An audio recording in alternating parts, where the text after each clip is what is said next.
A Wall Street billionaire kicked a dog in a Manhattan grocery store parking lot. The dog yelped.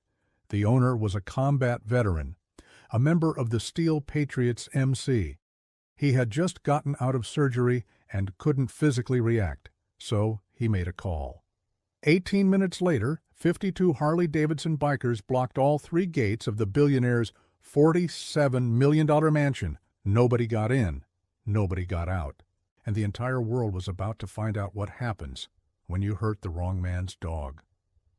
Michael Rhino Johnson was 48 years old on that Tuesday, September 3, 2024. A former U.S. Army Ranger sergeant. Served in Afghanistan for 3 tours between 2004 and 2011. Saw combat in 63 missions. Saved 5 comrades during an ambush in Kandahar. Purple Heart, Bronze Star, Medal of Valor. He came home in 2012 with severe PTSD, nightmares, flashbacks, anxiety. The VA doctors prescribed 8 different medications. Nothing worked until he met Max.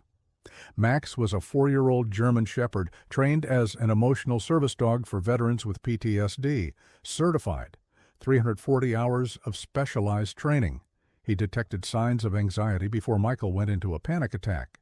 He would place his head on his lap when flashbacks began. He woke Michael from violent nightmares. Max had saved Michael's life 47 times in the last 3 years. Michael adopted Max in June 2021. Since then, they had never spent more than 2 hours apart. Max accompanied him everywhere: the grocery store, motorcycle club meetings, doctor's appointments, visits to other veterans. Max wore an orange vest with the insignia, "Service Dog, Do Not Touch." It was federal law. No one was allowed to interfere with a working service dog. Michael lived in Newark, New Jersey, a 2-bedroom apartment.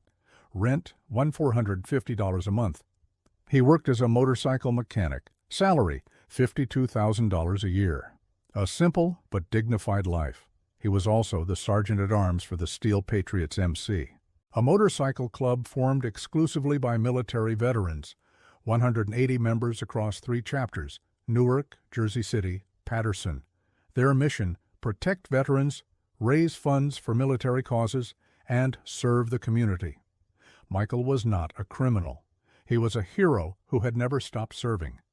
That Tuesday, he was recovering from surgery on his right shoulder, a procedure performed 6 days earlier to remove shrapnel fragments that had been lodged there for 13 years.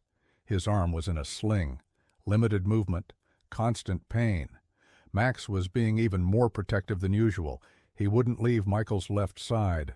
He monitored every movement. He alerted Michael whenever he tried to use his injured arm. Michael went to the Whole Foods on the Upper West Side at 2:30 p.m. Simple shopping, food for the week, dog food for Max.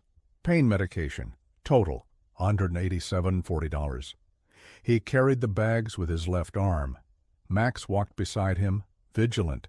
They reached the parking lot at 3:05 p.m. Michael's motorcycle was parked in the farthest spot. A 2019 Harley-Davidson Road King, black chrome. A sidecar was attached especially for Max. It cost $30,200 to install and modify. Michael was 15 feet from the bike when it happened. A $340,000 Bentley Continental GT sped through the parking lot. Excessive speed, loud music. The driver was talking on the phone, gesturing with one hand, steering with the other. Max was crossing the painted crosswalk on the pavement. The Bentley didn't brake. Michael shouted, "Max, here!" Max jumped to the side. The Bentley missed him by inches. It almost ran the dog over. The car stopped short. The doors swung open. And what happened in the next 90 seconds changed everything. Harrison Montgomery IV was 52 years old and embodied everything wrong with wealth without character. CEO of Montgomery Capital Group. A hedge fund with $8.4 billion under management. Personal fortune, $1.2 billion. Born into a wealthy family in Greenwich, Connecticut. His father was a banker. His grandfather was a banker. His great-grandfather founded a bank in 1897. Harrison had never known financial struggle, never worked a regular job, never served anyone but himself. He graduated from Yale in 1994, MBA from Harvard in 1998. He inherited $340 million at age 30 when his father died. He turned it into $1.2 billion through aggressive investments and questionable practices. Harrison had faced 6 SEC investigations in the last 15 years. All were settled with fines between $2 million and $18 million. He never admitted guilt, never faced criminal charges. Money bought everything. He lived in a $47 million mansion on the Upper East Side, 12,000 square feet, 8 bedrooms, 11 bathrooms, an underground garage for 6 cars, a private gym, a movie theater. A wine cellar with 2,400 bottles valued at $8.3 million, married 3 times, divorced 3 times. No children, not because he couldn't, but because children ruin the lifestyle. His words. He drove 5 luxury cars, the $340,000 Bentley, a $520,000 Lamborghini Aventador, a $460,000 Rolls-Royce Phantom, a $625,000 Ferrari SF90, a $180,000 Range Rover. Harrison had a reputation. On Wall Street, he was known as the shark, ruthless, unethical, willing to destroy anyone for profit. Among his employees, he was known as the tyrant, he yelled, publicly humiliated, and fired without warning. He sued 12 former employees for NDA violations when they tried to speak out about the toxic work environment. He won every lawsuit, silenced them all. That Tuesday, Harrison was in a terrible mood. He had just lost $47 million on a bad investment. An important client had threatened to pull $380 million from the fund. And his 24-year-old girlfriend, he was 52, had left him that morning. He was driving too fast, distracted, angry. When Max jumped in front of the car, Harrison slammed on the brakes. His $8 coffee spilled on the $15,000 leather seat, and Harrison exploded. Harrison got out of the Bentley furious, $12,000 Brioni suit, $3,800 Berluti shoes, $580,000 Patek Philippe watch. "What the fuck?" he yelled, looking at the spilled coffee. "This is custom leather." Michael approached, Max at his side. "Sir, you almost ran over my dog," Michael said, trying to stay calm. "There's a 10-mile-per-hour speed limit in this parking lot." Harrison looked at Michael. He saw the simple clothes, the old motorcycle, the arm in a sling, the service dog. "Your dog jumped in front of my car," Harrison retorted. "You should control your animal better." "He was crossing in the crosswalk," Michael pointed out. "You weren't paying attention." "Don't tell me what I was doing," Harrison shouted, getting closer. "Do you know how much this car costs? $340,000? It's worth more than you'll make in your entire life." Michael took a deep breath. Max sensed the tension. He pressed his body against Michael's leg, a sign of comfort. "Sir, I just want you to drive carefully," Michael said. "There are people and animals in this parking lot." "People?" Harrison laughed, cruel. "I just see some bum with a smelly dog." Michael clenched his left fist, but he couldn't react. His right arm was useless. A physical confrontation was impossible. "My dog is a certified service dog," Michael explained, pointing to Max's vest. "I'm a combat veteran. This dog helps me with my PTSD." "PTSD?" Harrison mocked. "Everyone has PTSD now. It's the favorite excuse for lazy people who want attention." Michael felt the rage rising. Max whimpered, sensing his owner's anxiety. "You don't know what you're talking about," Michael said, his voice low but dangerous. "I know exactly," Harrison continued. "You veterans always want special treatment, always want us to feel sorry for you. You chose to join the Army. Nobody forced you." "I served my country," Michael answered. 3 tours in Afghanistan, saved 5 lives. Took a bullet." "I don't care," Harrison interrupted. "That doesn't give you the right to let your dog run loose in a private parking lot." "He wasn't loose," Michael protested. "He was right next to me. You were driving too fast." Harrison took 2 steps toward Michael, got right in his face, trying to intimidate him. "Listen here, soldier boy," Harrison said, his voice full of contempt. "I make more in an hour than you do in a year. I have dinner with senators. My firm controls billions. And you are nothing. So get this smelly dog out of my way before I—" Max barked. Defensive. Protective. Before you do what? Michael challenged. Finish the sentence. Harrison looked at Max, then at Michael. He smiled. Before I do this, he said, and he kicked Max. The $3,800 Berluti shoe struck the dog's ribs. Max yelped, a sharp cry of pain. He fell onto his side. Michael froze. He couldn't believe what he had just seen. Max tried to get up, whining in pain. Michael immediately knelt beside him with his good arm. Max, easy boy, Michael murmured, checking for injuries. Let me see. Max panted. He licked Michael's hand. Tried to act okay, but Michael felt his ribs. One was broken. Michael looked up. Harrison was standing over him, smirking.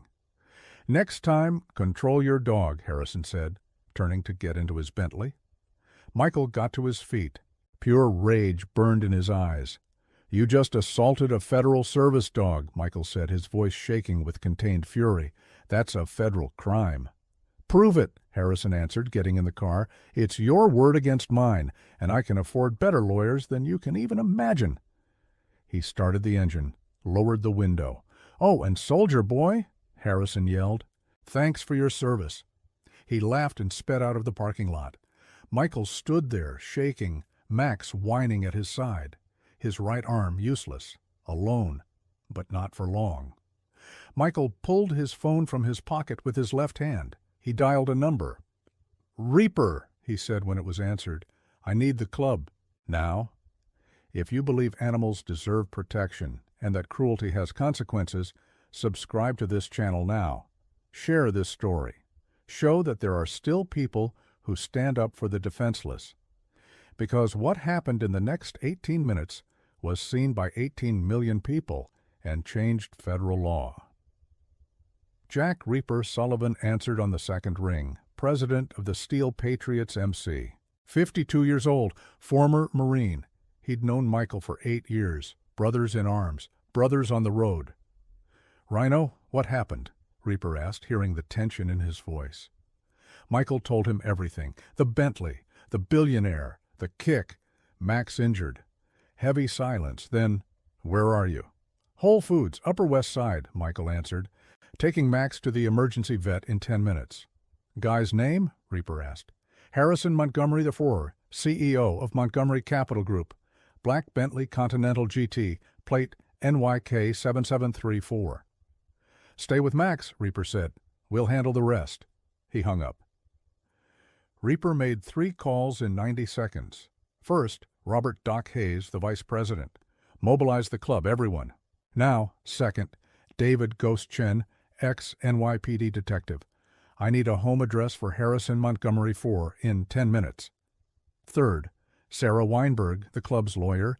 I need to know the federal laws on assaulting a service dog, full details. In 12 minutes, 52 bikers were mounted up, Harleys roaring, leather vests with Steel Patriots patches, men from 35 to 71 years old, all veterans, all ready. Ghost called back, mansion on the Upper East Side, 847 Park Avenue, main gate, side gate, underground garage, 3 points of entry, Sarah called. Assaulting a certified service dog is a federal crime. 18 U.S.C. 1468, up to 10 years in prison and a $250,000 fine. Do you have witnesses? Yes, Reaper confirmed. Parking lot security cameras. Then you have a case, Sarah said. But don't do anything illegal. Let me handle the law. We're not going to do anything illegal, Reaper promised. We're just going to have a conversation. 52 motorcycles rolled out in formation, 2 by 2, lights on, engines roaring. They crossed Manhattan in 14 minutes. Meanwhile, Michael took Max to the emergency vet, Dr. Emily Shaw, a veterinarian specializing in service animals. An X-ray revealed a fractured rib, mild internal bruising, severe pain.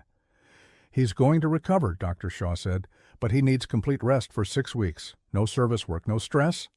Michael nodded, tears streaming down his face. Who did this to him? She asked. Michael told her. Dr. Shaw was furious. I will testify. I will document everything. This man is going to pay. Michael thanked her. He paid $2,840 for the emergency treatment half of his savings. He sat beside Max, who was sedated and resting. His phone rang. Reaper. "We're at his house," Reaper said simply. Harrison arrived home at 3:35 p.m. The Bentley pulled into the automated underground garage. He didn't even notice the motorcycles approaching. At 3:43 p.m., 52 Harley-Davidsons blocked all three access points to the $47 million mansion. Main gate on Park Avenue, 20 bikes, 2 rows, engines running. Side gate on East 77th Street, 18 bikes. Complete blockade. Underground garage entrance, 14 bikes. Impossible to leave by car. Reaper got off his bike. He walked to the main gate's intercom. He pressed the button. No answer. He pressed it again. Held it for 10 seconds. An annoyed voice answered, "Who is it?" "My name is Jack Sullivan," Reaper said calmly. "President of the Steel Patriots Motorcycle Club. I'm here to speak with Harrison Montgomery IV about an incident that occurred 28 minutes ago in the Whole Foods parking lot." A long pause. "Mr. Montgomery is not available," the voice replied. It was the butler. "Then we'll wait," Reaper said. "We have time." He turned around, gave a signal. All 52 bikers cut their engines simultaneously. They crossed their arms. They stood motionless. Neighbors began to appear in their windows. Cell phones started recording. Someone called the police. 2 squad cars arrived in 8 minutes. Sergeant Kevin Fitzpatrick got out.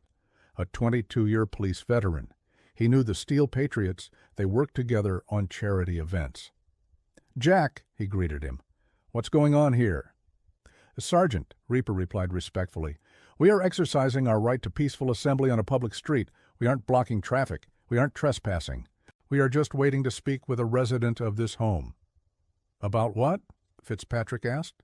Reaper explained. "The billionaire?" "The kick. Max injured. Federal crime." Fitzpatrick's face hardened. "You have evidence?" "Parking lot security footage, eyewitness, time-stamped vet documentation," Reaper answered. "Then this is a case for the FBI, not for you," Fitzpatrick said. "I agree," Reaper replied. "But first, we want him to know that we saw, that we witnessed it, that he can't just kick a veteran's dog and drive away like nothing happened." Fitzpatrick looked at the 52 bikers. All military veterans, all silent, all dignified. "You have 30 minutes," he said.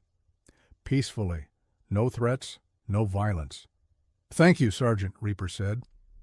Fitzpatrick went back to his squad car. He watched from a distance. At 4:02 p.m., the mansion's front door opened. Harrison came out, still in his suit, face red, furious. "Get out of here," he shouted through the iron gate. "This is private property. I'll sue every last one of you." Reaper walked up to the gate, stood 6 feet away from Harrison.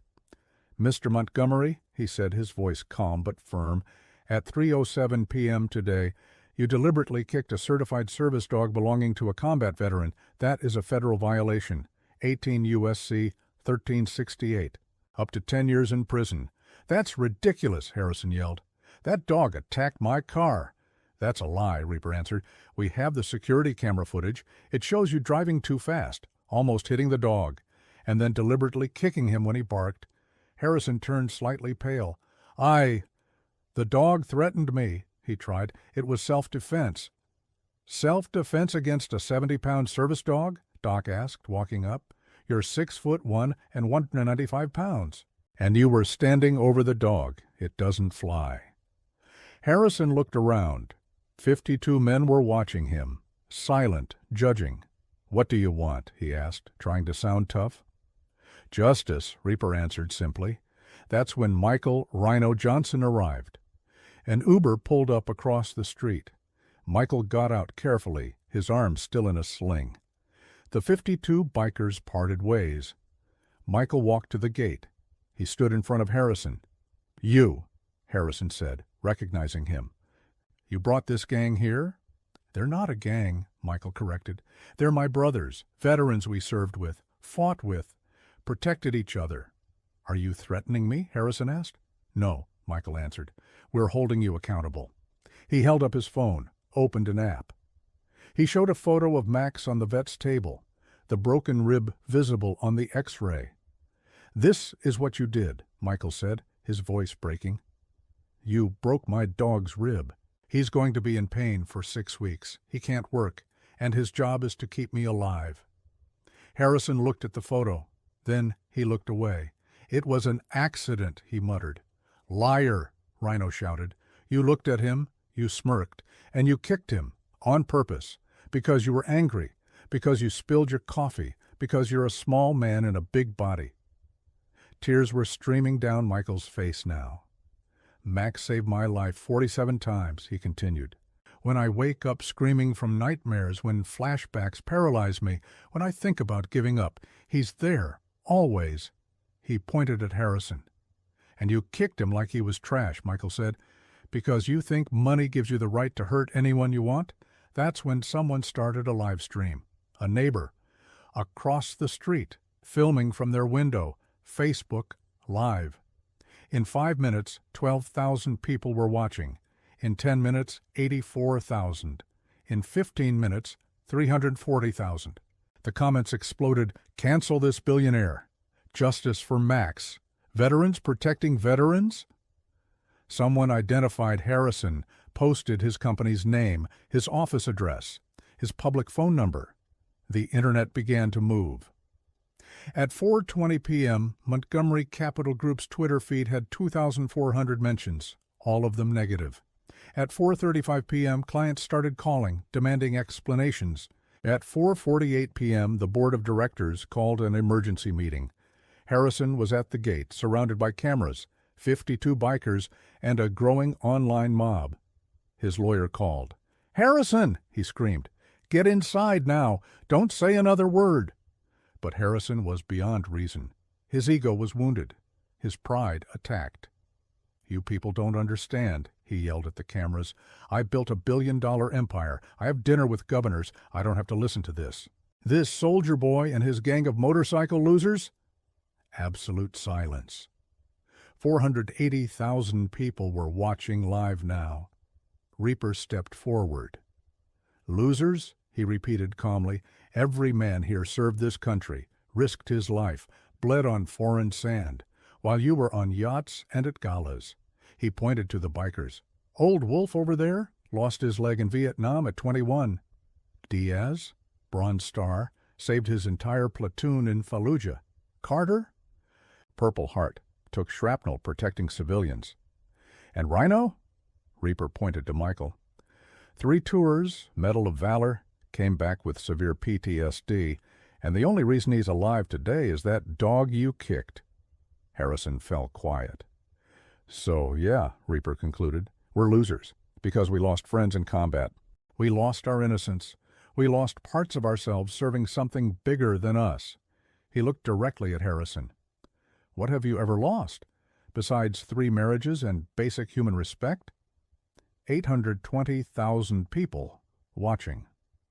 At 5:02 p.m., 2 FBI agents arrived, Agent Lisa Walker and Agent Mark Davis. Federal Crimes Division. "We received a report about an assault on a federal service dog," Walker announced. Reaper provided the evidence. The parking lot video, the eyewitness, the vet documentation. The agents watched the video. They saw Harrison clearly kick Max. They saw Max yelp. They saw Michael's desperation. "Mr. Montgomery," Agent Davis said, "you are under investigation for violating 18 U.S.C. 1368. You need to come with us to give a statement."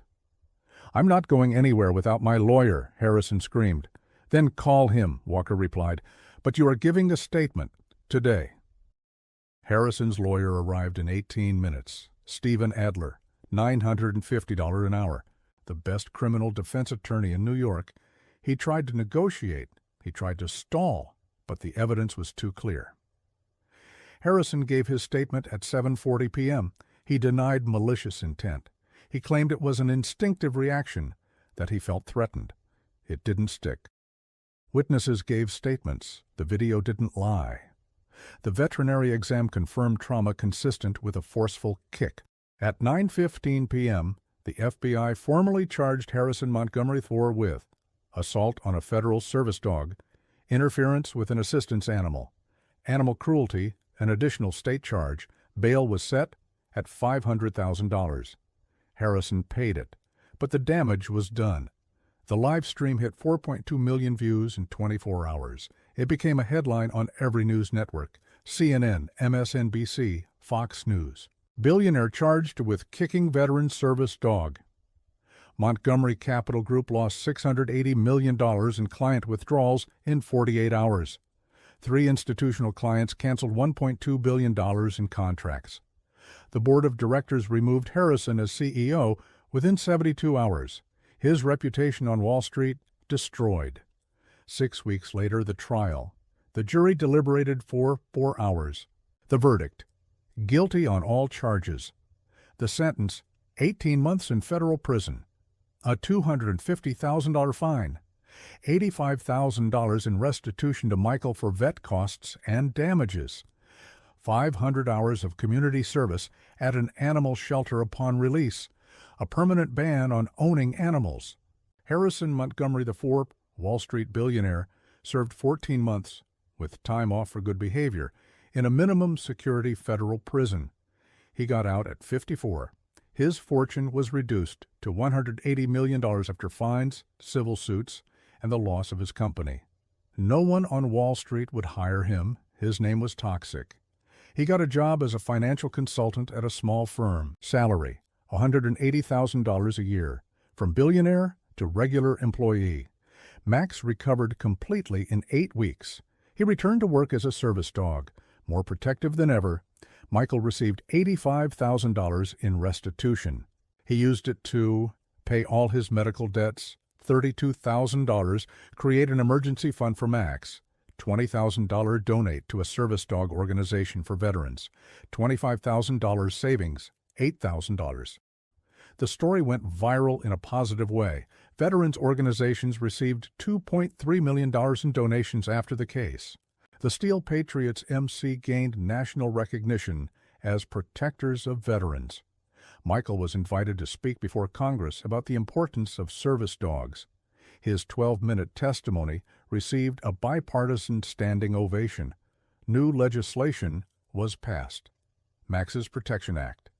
It increased the federal penalties for assaulting a service dog, a 2-year mandatory minimum sentence, a fine of up to $500,000. 6 months after the incident, Michael and Max were honored at a ceremony in Washington, D.C. 280 people attended, including all 52 bikers who had blocked the mansion. Max received an honorary medal for exceptional service and courage. Michael cried when they placed the medal on Max's vest. "This dog has saved my life more times than I can count," he said into the microphone. "And when someone hurt him, my brother showed up, because that's what family does." He looked at the 52 bikers. "Thank you," he said simply. Everyone rose. A 5-minute standing ovation.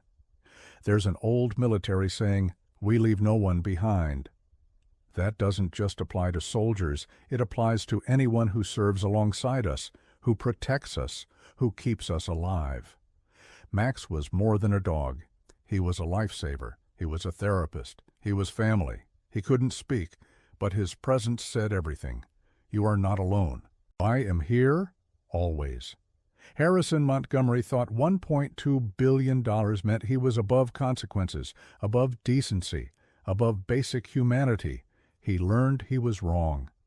52 veterans on motorcycles didn't have billions. Some had debts, some had scars. They all had something Harrison would never have: honor. Family isn't about blood or money. It's about who shows up when you need them most. It's about 52 men stopping their lives, mounting their bikes, and blockading a billionaire's mansion because a brother was attacked. It's about a dog who serves without question, loves without condition, and protects without rest. Justice isn't always fast, but when it arrives, it is absolute. Harrison Montgomery kicked the wrong dog, belonging to the wrong veteran, who had the right brothers. And he found out that some things are more powerful than money: loyalty, honor, and 52 Harley-Davidson engines roaring in unison for justice.